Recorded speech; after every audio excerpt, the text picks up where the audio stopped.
Welcome once again to a brand new episode of Wahconah Weekly, and happy St. Patrick's Day weekend. This time around, I have for you all some sports information, including tryout times and some competitive results as well. I'll be talking to you about a concert here at Wahconah and bring you a bit closer with some interviews with performers. And I will be wrapping up with a smaller edition and some current events. First off, I would like to begin by letting all you women know that there are women's lacrosse tryouts this Monday, the 18th, for those of you who are interested. Be sure to check it out. And before we really miss out and need to buy a belated congratulations card for you all, we should bring up Waconah's Nordic ski team. On the 5th of this month, the boys team came in 12th place and the girls took 5th. Shay McEwan was the lead player for the boys and Gabby Orlando for the girls, doing so well in fact that she won Wahconah their first medal in 10 plus years. So once more, we would like to wish them all congratulations, as each of them deserve it, including those skiers who were not specifically mentioned. As you may remember, last week we talked about the Wahconah participants that would be taking their places in their All-Star Game Day competition this last Friday. Coming from this competition, Tom Burris, a Wahconah senior, was awarded the Northern Division Pat Bruni Memorial Award. This award itself probably says it, but we'd like to as well. Great job, Tom. This Thursday, the Band and Choir of Wahconah put on an extra special concert for the community.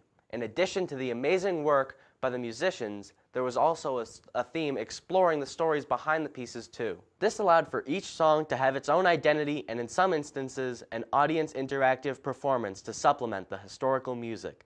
These interactions ranged from getting the whole audience to clap along with Hey Jude to turning the power off for an outstanding light show in Voodoo. Knowing the background to the pieces on top of their marvelous execution made for a concert we won't soon forget. We are also incredibly grateful to have spoken to conductor Brian Rebuse about his experience with the fabulous concert, as well as some other performers to follow suit. All right, I'm here with Mr. Rebuse after the concert. So, Mr. Rebuse, how did you think it went? I think it went great. I was really worried because we had a couple of absences that were last minute, and I had to find some people to cover the parts. Being a director of a small band is challenging in some ways, and if I had 300 people up here and I was missing one, you probably wouldn't notice. But I was missing two people, and I didn't have their parts covered. But because it's small, intimate Berkshire County, I just made a few phone calls, and I was able to find some people to come and graciously cover the parts. So it was great. We had a good time. All right, awesome. How was the turnout? Oh, very good. Yeah, we had a lot of people here. So it's hard to see exactly in the audience because, as you know, one of the pieces we performed is completely in the dark. It was a good turnout. I liked all the selections of music, and I really enjoyed the concept. Every March we try to pick something new to do, and this time it was the whole behind the music thing. And each song had an interesting story to it, and I think we really hit the mark on picking pieces that had interesting stories. All right, well, we certainly enjoyed it. Thank you for the interview. Okay. So, Anthony, how did you think it went? I think it went great. I think all the music came out just as it should, and I think the audience had a great response to it. Awesome. How was the turnout? The turnout was really good, actually. This time, it's come out better than ever before. You know, we've had a struggle getting people in this auditorium, but it turned out really well this time. And what instrument were you playing? I was playing the saxophone. Nice. Well, thank you, Anthony.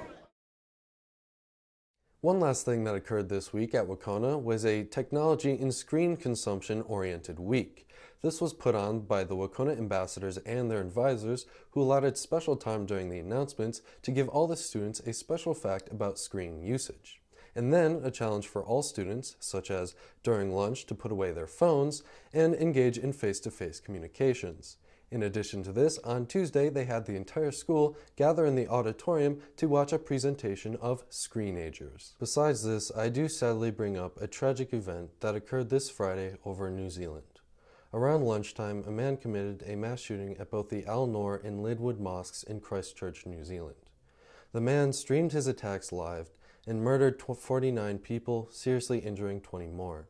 I know no other words to describe this event but that of a true tragedy. All of our prayers and best wishes come from the entire Wahconah Weekly family. We have included a donation page in the description below for those who would like to support the individuals and families affected by this hardship. By the time of recording this, the page has already raised over $1.5 million. Once again, we send our sincere condolences. Well, everyone, that rounds it out for this week's episode of Wahconah Weekly. Yes, and be sure to submit anything you'd like us to cover via the link in the description below.